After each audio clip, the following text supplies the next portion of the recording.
Tada never fall in love के episode number 5 की starting में हमें दिखाया जाता है टाडा और उसकी बहन दोनों ही हाथ जोड़ के प्रार्थना कर रहे रहते हैं और उनके दादाजी कहते हैं अब 10 साल बीत चुके हैं। फिर हमें 10 साल पहले का सीन दिखाया जाता है जहाँ पे टाडा एक छोटा सा बच्चा रहता है और उसके पापा कहते हैं कि वो जल्दी ही आ जाएंगे और फिर टाडा की बहन जाके उन्हें बाय करती है और वो कार में बैठ के जा रहे रहते हैं। तब वो उनकी कैमरा से एक फ़ोटो खींचते हैं। ये वही फ़ोटो रहती है जो कि टाडा के दीवार के ऊपर लगी रहती है और टाडा खड़ा होकर इसी फोटो को देख रहा रहता है। और फिर हमें दिखाया जाता है टाडा की छोटी बहन याकूबिक को खाना खिला रही रहती है और याकूबिक भी उसे बहुत ज़्यादा मज़े के साथ चाट रहा रहता है। और ये सब कुछ देख के टाडा के दादाजी काफ़ी खुश रहते हैं।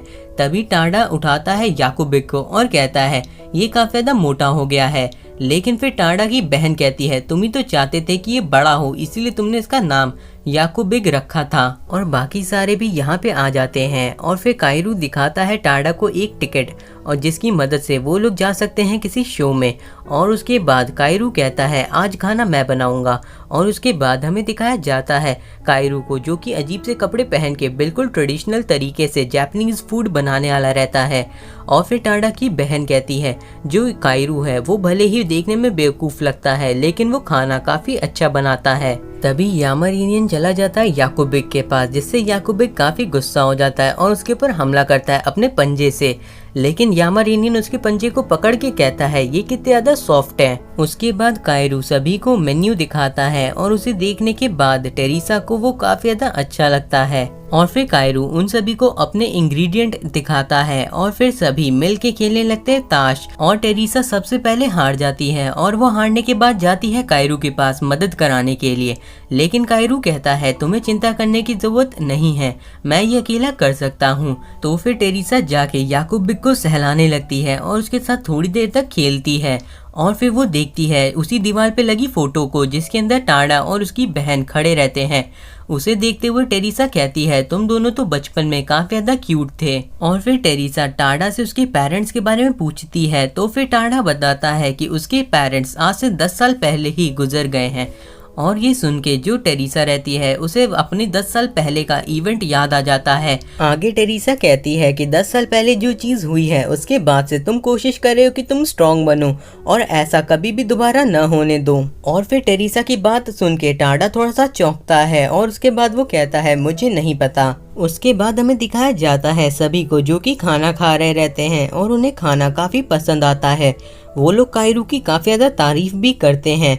और फिर हमें दिखाया जाता है कि वो सभी जा रहे रहते हैं और कायरू कह रहा रहता है तुम सभी को वहाँ पे उस शो में काफ़ी मज़ा आएगी। शो का नाम सुन के टेरेसा को लगता है कि वहाँ पे समुराई फाइट दिखाई जाएगी लेकिन टाडा कहता है ऐसा कुछ भी नहीं है। और फिर हमें दिखाया जाता है कि असल में वो नहाने की जगह रहती है जो जापानीज ट्रेडिशन को फॉलो करती है। और फिर सभी जाके बैठ जाते हैं बाथटब के अंदर और वहाँ पे गर्म पानी का मज़ा ले रहे रहते हैं। लड़के भी नहा रहे रहते हैं और दूसरी साइड में लड़कियां भी। और सभी लड़कियां एक दूसरे में बातें कर रही रहती हैं कि आखिर लड़कों को कैसी लड़कियां पसंद है। तब हमें पता चलता है कि जो टाडा की बहन है वो यामारिनियन को पसंद करती है और जो हाजी में रहता है वो पानी के अंदर खड़ा होके सुनने की कोशिश कर रहा रहता है दूसरी साइड की बातें। और उसके बाद यामारिनियन पूछता है कायरू से क्या तुम्हें कोई लड़की पसंद है। तो कायरू कहता है नहीं, मुझे अभी तक ऐसी कोई लड़की मिली ही नहीं जो मुझे पसंद हो। और जो हाजी में रहता है वो गर्म पानी में ज़्यादा देर रहता है जिसके कारण उसका शरीर काफ़ी ज़्यादा गर्म हो जाता है। और उसको देख के सभी लोग कह रहे रहते हैं तुम तो बिल्कुल किसी लाल ऑक्टोपस जैसे दिख रहे हो। लड़कों की ये सारी बातें लड़कियों तक पहुंच रही थी और वो लोग सोच रही थी आखिर लोग कैसी बेवकूफ़ी भरी बातें कर रहे हैं। अगले सीन में हमें दिखाया जाता है हाजी में सबको सॉरी कह रहा था कि उसकी वजह से इतनी ज़्यादा प्रॉब्लम हो गई। लेकिन फिर कायरू वहाँ से एक टब उठा के लाता है जिसके ऊपर कापा बना रहता है और वो कहता है ये सारी कापा की गलती है लेकिन कोई भी उसके ऊपर ध्यान नहीं दे रहा था। फिर हमें दिखाया जाता है सभी वापस जा रहे हैं और कायरू कहता है टाडा से कि अगर तुम्हें कभी भी कोई कापा परेशान करे तो तुम मुझसे कह सकते हो।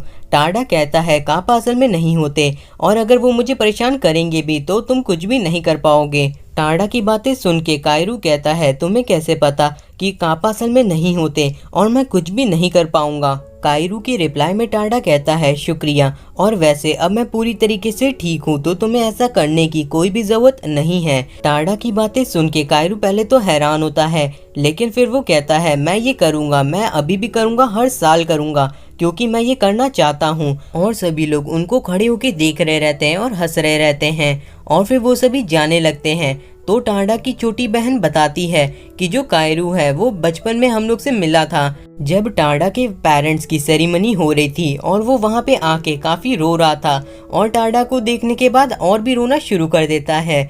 फिर वो स्कूल के अंदर उसका काफ़ी ज़्यादा ख्याल रखता था और उसको हमेशा खुश रखने की कोशिश करता था।